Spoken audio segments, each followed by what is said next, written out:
दोस्तों इंडिया में पहली बार हाइब्रिड पिच का इस्तेमाल किया जाने वाला है, जो कि इससे पहले इंग्लैंड में होता आ रहा है। और अगर दूसरे देशों की बात किया जाए तो ऑस्ट्रेलिया जैसे देश या फिर न्यूजीलैंड जैसे देश में भी ये इस्तेमाल होता आ रहा है। और अगर सब कॉन्टिनेंट में बात करें या फिर एशिया में बात करें तो ये UAE, जी हाँ, दुबई में भी ये टेक्निक इस्तेमाल किया जाता है। और अब भारत में धर्मशाला में ये पहली बार हाइब्रिड पिच और हाइब्रिड ग्रास फील्ड का इस्तेमाल किया जा रहा है। इंग्लैंड की SIS ग्रास कंपनी को ये करने में महारत है, जो ये काम यहाँ पे कर रहे हैं।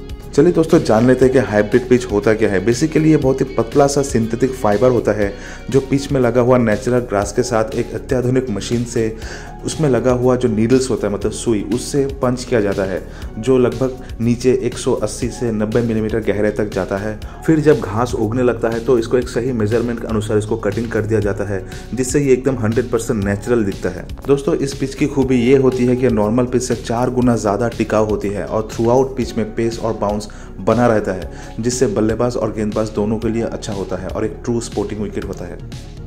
इस टेक्नोलॉजी में नॉर्मल ग्रास के साथ सिंथेटिक फाइबर यूज़ होता है, जिससे होता यह है कि जब बैट्समैन बैटिंग करता है उसके दौरान जो खुरदुरापन आता है क्रीज में, या फिर बॉलर जब गेंदबाजी करते समय बॉल डिलीवरी करता है पिच में आके, उससे जो खुरदुरापन आता है तो ये उससे वो नहीं होता है और पिच इंटैक्ट रहता है।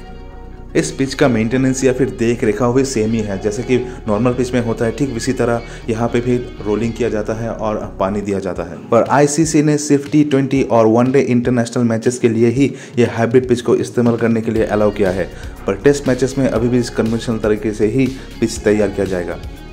तो इस तरीके से बनता है हाइब्रिड पिच। अभी भारत में धर्मशाला के बाद अहमदाबाद में होने वाला है मोदी स्टेडियम में, उसके बाद वानखेड़े जो मुंबई में है वहाँ पे भी इस्तेमाल किया जाने वाला है और पुणे में भी इस्तेमाल किया जाने वाला है। दोस्तों आप लोग कमेंट जरूर कीजिएगा कि आप इंडिया के कौन कौन से स्टेडियम में ये टेक्नोलॉजी देखना चाहते हैं। टिल देन चैनल को जरूर सब्सक्राइब कीजिएगा इस तरह का मोर वीडियोस के लिए। Thank you for watching.